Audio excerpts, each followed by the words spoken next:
अस्सलाम वालेकुम दोस्तों।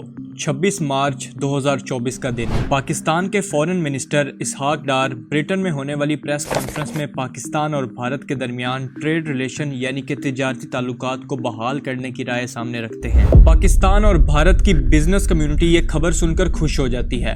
उनका कहना होता है कि ये स्टेप इकोनॉमिक ग्रोथ को भी बूस्ट करेगा और दोनों मुल्कों के ताल्लुकात को भी बेहतर बनाएगा। इसहाक डार की ये स्टेटमेंट ऐसे टाइम पर आई जब पाकिस्तान में 8 फरवरी को होने वाले इलेक्शंस के बाद नई हुकूमत ने अभी तक एक महीना भी नहीं गुजारा था और भारत में भी इसी महीने 19 अप्रैल को इलेक्शंस होने जा रहे हैं। पाकिस्तान और भारत के दरमियान 5 अगस्त 2019 में तिजारती ताल्लुकात खत्म हो गए थे जब मोदी गवर्नमेंट ने जम्मू और कश्मीर के स्पेशल स्टेटस और ऑटोनॉमी यानी कि खुद मुख्तारी को खत्म कर दिया था।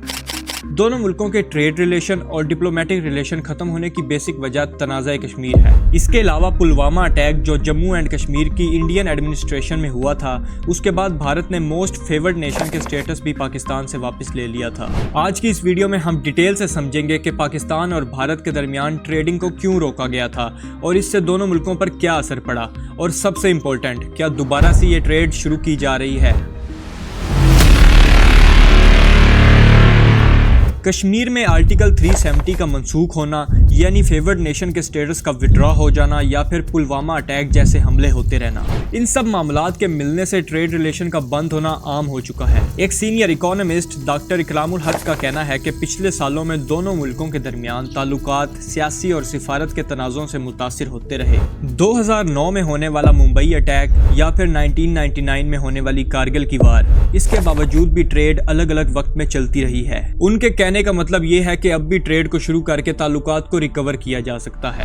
2019 से पहले पाकिस्तान भारत से cotton, organic chemicals, plastic, machinery equipments और सबसे इम्पोर्टेंट भारत के आयुर्वेदिक remedies like Dabur Amla, Zandu balm import कर रहा था और बदले में भारत पाकिस्तान से coffee, tea, spices, pharmaceutical products, soda ash और लेदर इंपोर्ट कर रहा था। पाकिस्तान के इकोनॉमिक्स डेवलपमेंट इंस्टीट्यूट की senior member doctor Uzma Zia कहती हैं कि दोनों मुल्क सियासी तनाज़ों से पैदा होने वाले तिजारती मसाइल को हल करने में बिल्कुल भी दिलचस्पी नहीं दिखाते।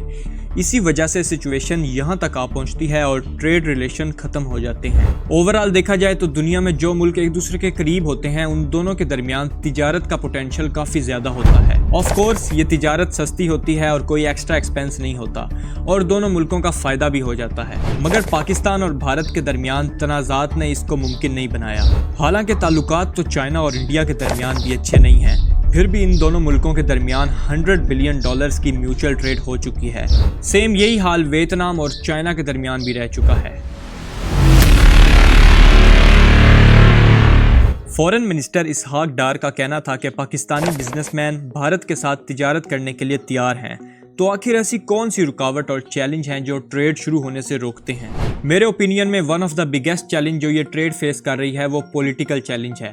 पॉलिटिकल कमिटमेंट यानी कि सियासी अज़म, ये बहुत ज़रूरी होता है जो अब इन दोनों मुल्कों में मौजूद नहीं है। इसके अलावा पाकिस्तान और भारत के इंडस्ट्रियल सेक्टर्स में बहुत ज़्यादा प्रोटेक्शनिज्म यानी कि स्टेट प्रोटेक्शन देखा जा रहा है, जो दूसरे मुल्कों में प्रोडक्ट्स बेचना मुश्किल बना देता है। पाकिस्तान की इंडस्ट्री को लगता है कि भारत के प्रोडक्ट्स उनके लिए खतरा हो सकते हैं और इनकी इंपोर्ट पर उनको हाई टैक्सेस, कस्टम्स और ड्यूटीज पे करनी पड़ सकती हैं। Federation of commerce and industry के वाइस प्रेसिडेंट साकिब फयाज मग्गू कहते हैं कि भारत ने पाकिस्तानी प्रोडक्ट्स पर बहुत सारी नॉन टैरिफ बैरियर्स लगा दिए हैं, जिसकी वजह से पाकिस्तान के प्रोडक्ट्स को भारतीय मार्केट तक पहुंचाने में मुश्किल होती रहती है और उन प्रोडक्ट्स को वहां बेचना भी एक बहुत बड़ा चैलेंज है। अब नॉन टैरिफ बैरियर्स क्या होते हैं, ये मैं आपको बताता हूँ। नॉन टैरिफ बैरियर्स ऐसे रूल्स और रेगुलेशंस होते हैं जो टैक्स लगाने से हटकर गुड्स और सर्विसेज के इंपोर्ट और एक्सपोर्ट को मुश्किल बना देते हैं। ये रूल्स काफ़ी कंट्रोवर्शियल बन जाते हैं क्योंकि इनका काम इंटरनेशनल ट्रेड रूल्स को भी फॉलो करना होता है और साथ ही साथ लोकल इंडस्ट्री को भी प्रोटेक्शन देना होता है। नॉन टैरिफ बैरियर्स में unnecessary linings, custom clearance requirements, strict visa policies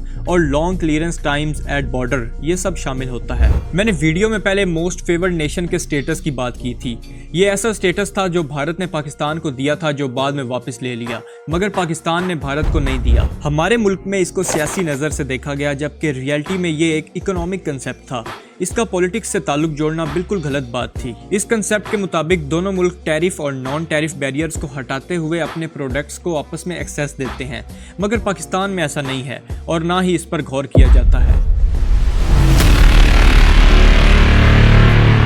economy और डिप्लोमेसी के एक्सपर्ट्स इस मुद्दे पर डिफरेंट व्यूज दे रहे हैं। डॉक्टर इकरामुल हक का कहना है कि अगर ये बयान वजारत खारजा ने दिया तो इसका मतलब साफ है, सरकारी एहलकार इस पर कोई फैसला कर रहे हैं, क्योंकि वजारत खारजा की तरफ से जब ऐसे बयान दिए जाते हैं तो उस पर सोचा जा चुका होता है। पाकिस्तान के former Indian ambassador Abdul Basit कहते हैं कि इसहाक डार का यह बयान गलत टाइम पर दिया गया। उनके मुताबिक भारत इस तरह के मसाइल को हल करने में दिलचस्पी नहीं रखता, क्योंकि भारत की तवज्जो इस वक्त सिर्फ और सिर्फ इलेक्शंस पर है। इसके अलावा अब्दुल बासित साहब ये भी कहते हैं कि पाकिस्तान को भारत के साथ तिजारत से कोई ज्यादा फायदा नहीं है, क्योंकि तिजारत का बैलेंस हमेशा भारत के फेवर में रहा है। तो सवाल ये उठता है कि पाकिस्तान आखिर भारत के साथ ट्रेड शुरू करने की बात क्यों कर रहा है। इसका जवाब काफी सिंपल है। इंडिया एक स्टेबल इकोनॉमी है। पाकिस्तान उम्मीद लगा रहा है कि ट्रेड करने से पाकिस्तान की इकोनॉमिकल हालत कुछ स्टेबल हो पाएगी, और इससे भी इम्पोर्टेंट, पाकिस्तान का चाइना पर रिलायंस थोड़ा कम हो जाएगा। इसके अलावा ट्रेड के पॉइंट ऑफ व्यू से इंडियन मार्केट एक अट्रैक्टिव डेस्टिनेशन बन चुकी है। कई सारे यूएस एक्सपोर्टर्स का कहना है कि India is a good country to trade with. India के एक्सटर्नल अफेयर्स ऑफ मिनिस्ट्री ने अब तक इस मुद्दे पर कोई रिस्पांस तो नहीं दिया, लेकिन इंडिया के फॉरेन मिनिस्टर एस जयशंकर ने सिंगापुर में होने वाले प्रोग्राम में पाकिस्तान और इंडिया के बाइलैटरल रिलेशंस पर पूछे गए सवाल के रिस्पांस में कहा कि इंडिया अभी ऐसी पोजीशन में नहीं है कि वो टेररिज्म को इग्नोर कर सके। वो ये नहीं कह रहे कि टेररिज्म जारी है, इस मसले पर बातचीत होती रहनी चाहिए और इंडिया इस मसले को होनेस्टली फेस भी करेगा, चाहे इसमें जितनी भी मुश्किल फेस करनी पड़े। Will not skirt this problem anymore. इसके अलावा अमृतसर के कॉमर्स और इंडस्ट्री के जो प्रेसिडेंट हैं, उन्होंने इसहाक डार की इस स्टेटमेंट को खुशी से वेलकम किया है। उनका कहना था कि वो लंबे टाइम से उम्मीद लगा रहे थे और इस बार उम्मीद है कि पाकिस्तान की इस ऑफर से बहुत कुछ पॉजिटिव निकलेगा। अमृतसर पाकिस्तान के साथ बॉर्डर शेयर करता है और हमसाये मुल्क से तिजारत करने का ट्रेडिंग सेंटर भी है।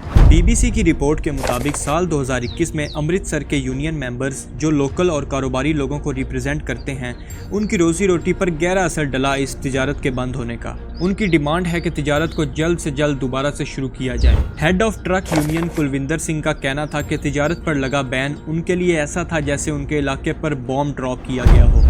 उन्होंने बताया कि लगभग 80 गांव जो बॉर्डर शेयर करते हैं, हर एक गांव में 50 से 60 लोग इस ट्रेडिंग पर लगे बैन से बुरी तरह से इफेक्ट हुए हैं। उनके लिए तिजारत बंद होने की न्यूज़ काफ़ी स्ट्रेसफुल थी। कई सारे लोग ऐसे थे जो इस न्यूज़ के बाद कई दिन तक भूखे प्यासे रहे। कई बार रिपोर्ट्स देखने को मिली कि ट्रेड को रिस्टोर किया जा रहा है, मगर कोई कंक्रीट रिजल्ट नहीं मिल सका। लेकिन ये बात बिल्कुल साफ है कि ट्रेड पर लगे बैन की वजह से बॉर्डर एरियाज में रहने वाले पोल्टर्स, ढाबा वर्कर्स और यहाँ तक के मल्टी करोड़ बिजनेस भी बुरी तरह से असरअंदाज हुए हैं। एक्सपर्ट्स के मुताबिक पाकिस्तान और भारत के दरमियान एनुअल ट्रेड 8000 करोड़ के लगभग हुआ करती थी, लेकिन जिस दिन ट्रेड को बंद किया गया फौरन ही 10,000 से ज़्यादा लोग अनएम्प्लॉयड हो गए और करीब 4000 ट्रक्स अब तक अफेक्टेड हैं। उम्मीद करते हैं कि चीज़ें दोबारा से नॉर्मल हो जाएंगी। आप सबका इसके बारे में क्या ओपिनियन है, कमेंट्स में ज़रूर बताइएगा, और अगर आप किसी टॉपिक पर वीडियो देखना चाहते हैं तो ज़रूर बताइएगा। मिलते हैं फिर अगली वीडियो में, तब तक के लिए अल्लाह हाफिज़।